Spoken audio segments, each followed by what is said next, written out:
high dragon blood. So we do not want to, by any means, give the idea that all dragons are the bad guys. No. There's very high winged dragons who steer stars around in clouds. And if you look at the lenticular clouds around Mount Shasta, that's the electric field most likely of a high dragon, which is sometimes called an archon. In Golden Dawn, it's spelled A-R-C-H-O-N. In religious tradition, the word archangel comes from there. And they're also called Siakar. And their aura is an electric field which is precipitative. And so you see these lenticular clouds. That would be an example of a winged dragon present. And when we go to Bucharest, if you're good, you might get to meet one. Our last day together. We're going over to visit the friendly dragons. So this is a culture that has a tradition of inhabiting stars with their charge field. Powerful beings, yes? To orient myself, when did this take place? You know, we're using many sources on this, and my expertise is not date lines. Now, I would say that many of my sources have dates here, and for example, the Morning Sky Guardians of the Grail will mention some dates.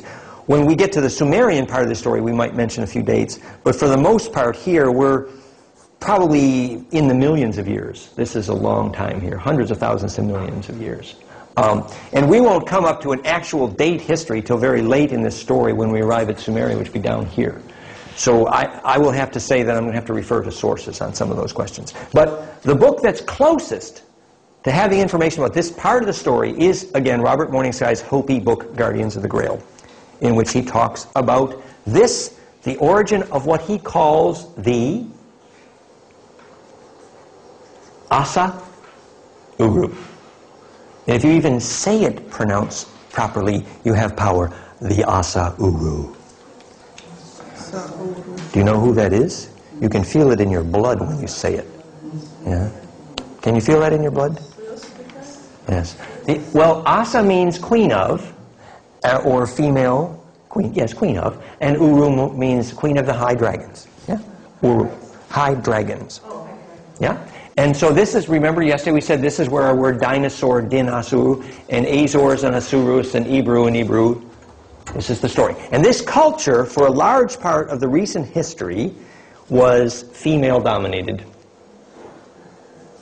We're getting there, ladies. Well, actually, I have to warn you, the matriarchy here was at least as messy as our patriarchy. Sorry, ladies, but that's the story. So, anyway, it's all done with mirrors. So, in this culture, there is a vaguely defined moment, and we have one source on what happened at that moment, when there was a genetic disaster, when a small part of the Seraphim Uru dragon family had the genetic disaster called NEPHILIM. And what we know about that, which is not much, you can read about at goldenmean.info/7arrows. Corinna Muller had become the girlfriend of Montauk Chia, who took her to Bangkok and drank live king cobra snake blood, I believe, or it was some glandular blood they used. And she had a dragon memory. And she learned a bit about the story of what happened here. The culture was trying to inhabit a chalk planet, which may have well been a planet in our solar system. Some people think Mars, but I don't know.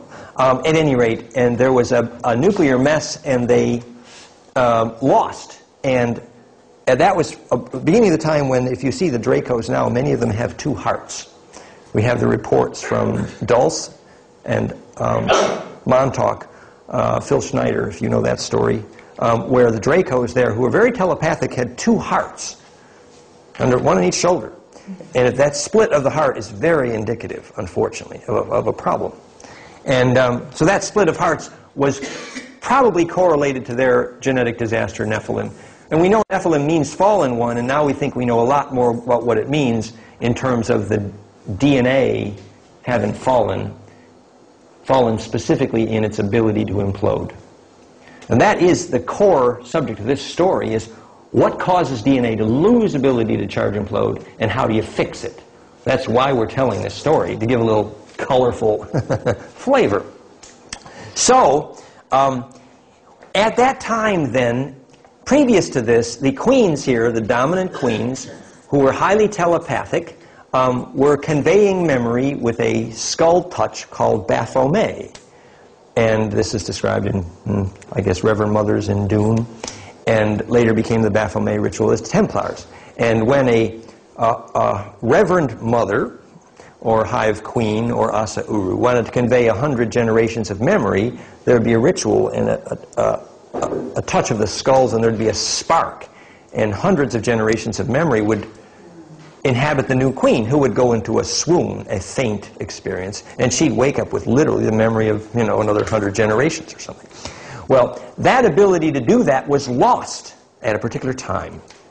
And we need to understand more about that loss of ability to carry memory through death. Another feature of this culture, the dragon culture, was that they used what Lawrence Gardner describes in relatively good accuracy in this book and also in Genesis of the Grail Kings. He's describing their use of menstrual blood. Remember, you got a line of dominant women who are highly telepathic, and they're very accustomed to using their aura to steer stars and things like that, at least steer spaceships. They're star navigators.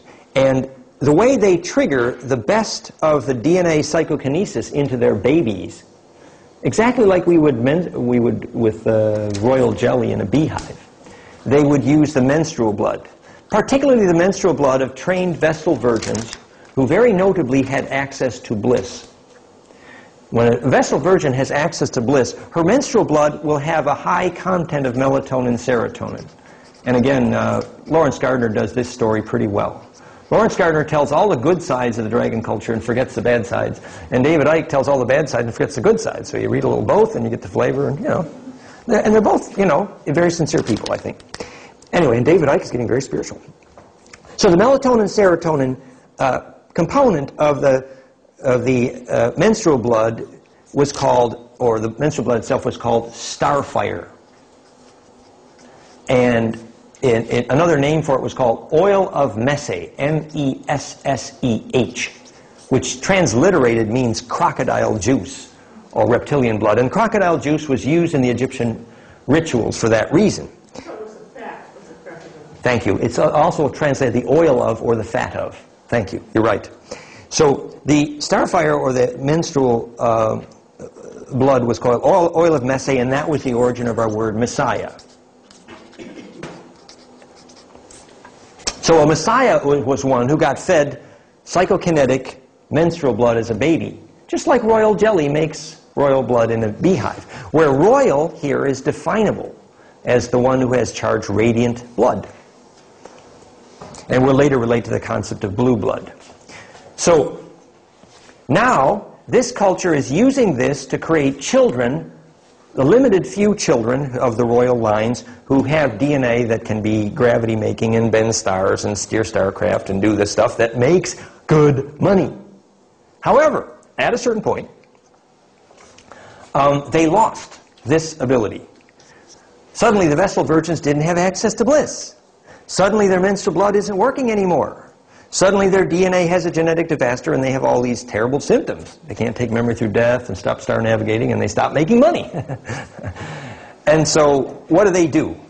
And who did this suddenly come from? What was the cause of that? Well, she says, and I do mean Corinna Muller, and thank you, Corinna, is saying that after the battle on the chalk planet, the dragon culture began to have split hearts and lost much of their psychokinesis. I say that the historical information that Dune provides, and generally I consider Dune more historically accurate than the Bible, myself personally.